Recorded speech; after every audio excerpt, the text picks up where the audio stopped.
Let me tell you about the deal that changed everything I thought I knew about real estate investing. Not a polished success story, not a highlight reel.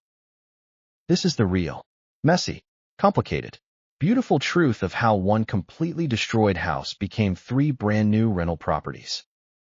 It's about what that journey actually taught me about money, patience, and the courage it takes to see opportunity where everyone else sees a disaster. When I first walked up to that property on ISA Aquina Trail in Clemson, South Carolina, I wasn't greeted by a welcome mat. I was greeted by buzzards, actual buzzards sitting on the metal roof, staring down at me like they were waiting for something to die. And honestly, part of me understood why they were there. The house looked like it already had. Pets had been living inside freely, domestic animals, wild animals. It didn't matter. The doors were wide open. The electrical system was shot. The kitchen walls had been partially torn out and replaced with beams that weren't even close to code. The smell alone told you everything you needed to know. Most investors would have turned around and walked away. Most people did. In fact, this property went under contract 3, maybe 4 times before we ever got involved. Every single buyer backed out once they saw the reality of what they were dealing with. But here's what I want you to understand. The people who walked away were looking at the house. I was looking at the land. That distinction between seeing what's there and seeing what's possible is the entire game. It's not just in real estate. It's in every single area of life where growth happens. The people who build something meaningful aren't the ones who only show up when things look clean and easy. They're the ones who can stand in the middle of a disaster and ask, what could this become? That's the mindset that drives every deal I've ever done, and it's the mindset I want to hand you today. So let me walk you through exactly how this unfolded, because the details matter. This property is in Clemson, which is my home market, and Clemson is special. Clemson University drives everything: jobs, population, demand, stability. The city has around 20,000 people. Pendleton and Central nearby add another 10,000 to 15,000. And then you've got Seneca pulling in another 10,000 to 15,000. When you stack all of that together, you have a real, anchored, university-driven market where demand for housing doesn't just survive, it grows. And within that market, affordable housing in good locations is incredibly hard to find. New construction was running anywhere from $600 to $850. Even older homes were sitting in the $380 to $500 range. So when a property showed up below $300,000 in a good location, even if it was completely trashed, I paid attention. The property was actually listed in 2 parts. There was the house on one lot and a separate adjacent lot. Together, they were priced at $298,000. And here's where the first lesson lives. I didn't just run a surface-level analysis. I pulled out my spreadsheet. I ran the numbers. I thought about every angle. If I fixed up the house as is, comps showed an after-repair value of around $300 to $325. Rent potential was about $2,000 a month. Using the 50% rule for rough operating expenses, that's about $1,000 a month in net operating income, or $12,000 annually. For a 5% unleveraged yield, I needed to be all in at $240,000 maximum, just for the house. I estimated $80,000 in repairs and holding costs, which meant my max offer on the house alone was $160,000. But I also thought I could divide that extra lot into 2 buildable lots, each worth maybe $45,000. This would add $90,000 of value. So I made an initial offer of $250,000. And then I made a mistake. I did the math wrong on the lot subdivision.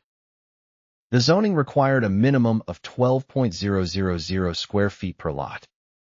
I miscalculated the total square footage available and thought I could create 2 additional lots when I could only create 1. The moment I caught that error, I had to pull back my offer immediately. I went back and offered all cash at $187,500, or seller financing with $100,000 down and $140,000 financed at favorable terms. They didn't like either option and went with another buyer. Then that buyer backed out. Then another buyer. Then another. And every time, I submitted the same offer again. I didn't chase. I didn't panic. I didn't inflate my numbers to win a bidding war. I held the line. Because the math is not a feeling. The math is the truth. By May 30th, after multiple deals had collapsed, the sellers dropped their asking price to $239,000.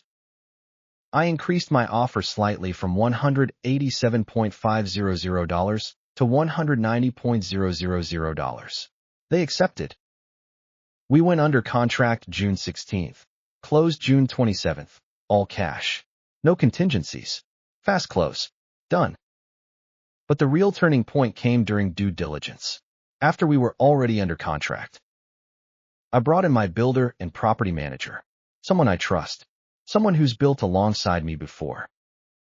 He walked the property with fresh eyes. What he told me completely changed the strategy. First, he said the repair cost wasn't $80,000. It was going to be $100 to $120, maybe more. The house was in worse shape than the initial estimate accounted for. That alone would have eaten into my returns significantly. But then he gave me the second piece of news, and this one opened the door to something much bigger. He said, don't fix the house. Tear it down. Because if you do, and you run the lot subdivision correctly, you don't have one house. You have 3 buildable lots.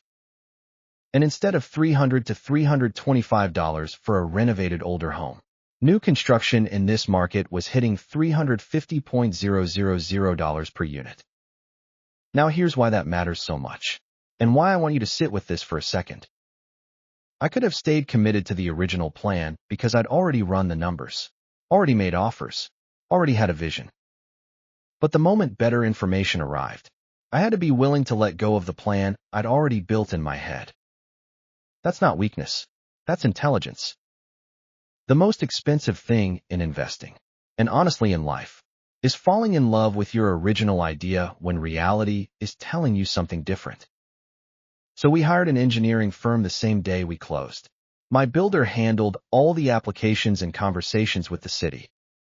We went through a small lot subdivision process, which allowed us to legally divide the original 2 lots into 3 separate buildable lots.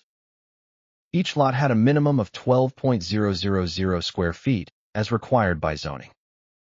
The lot line ran directly through the footprint of the old house. This meant the demolition wasn't just financially smart. It was structurally necessary. The house had to come down for the subdivision to work. Bulldozers came in. Dump trucks hauled it away. We removed a house that had buzzards on the roof, animals living inside, and decades of neglect baked into every wall.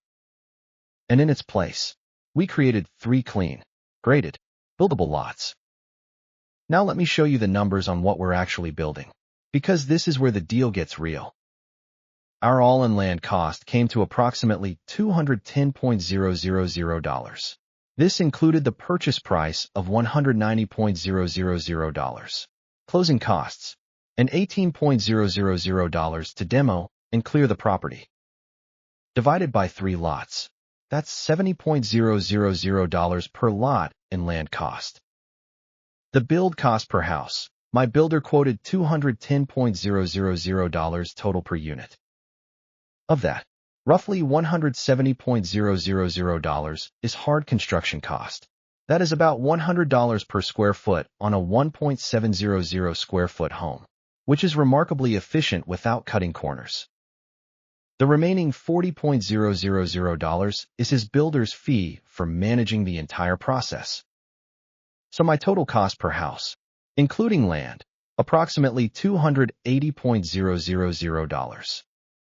Expected market value at completion, $350,000 per house. That's an 80% cost-to-value ratio.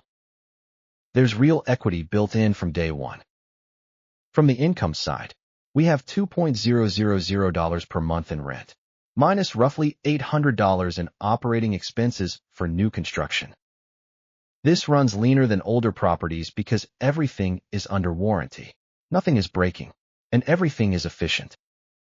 That leaves $1.200 per month in net operating income, or $14.400 per year. Divide that by our $280.000 all-in cost, and you get a 5.1% unleveraged yield. And then I layer on top of that a conservative 3% to 4% annual growth rate in rents and values.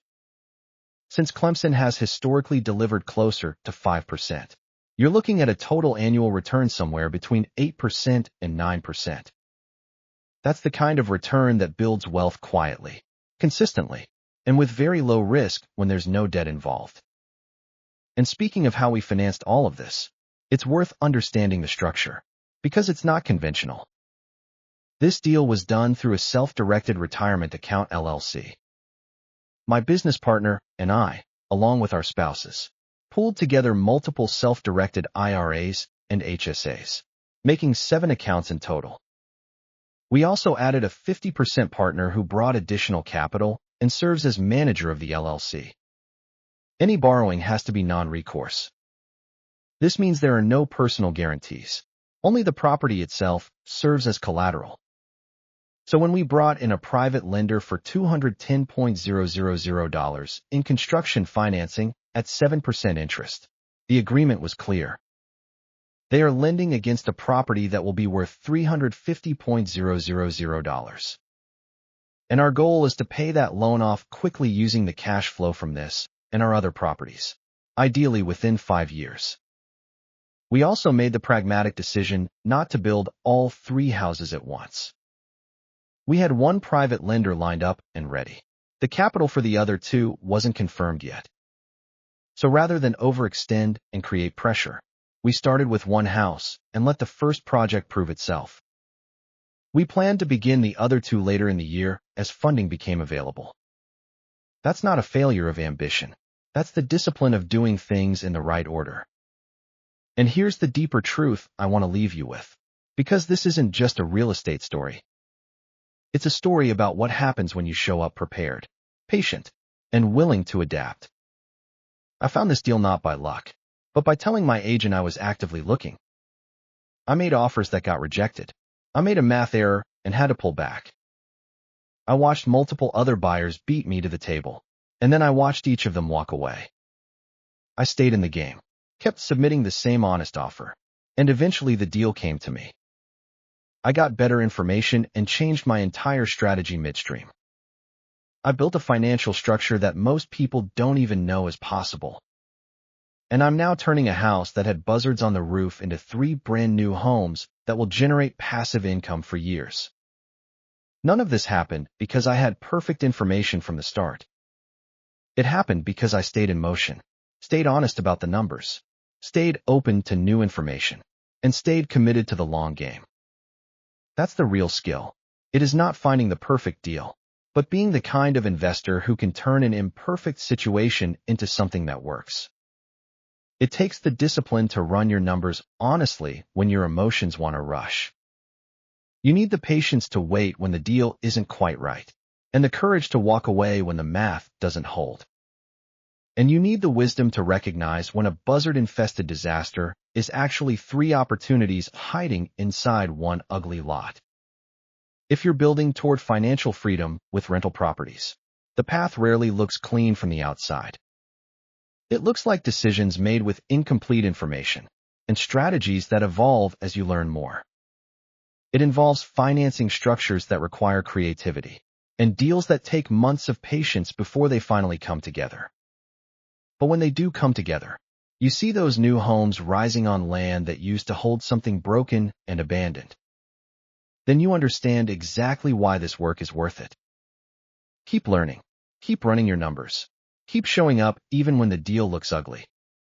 Because sometimes the ugliest house on the street is the one that changes everything.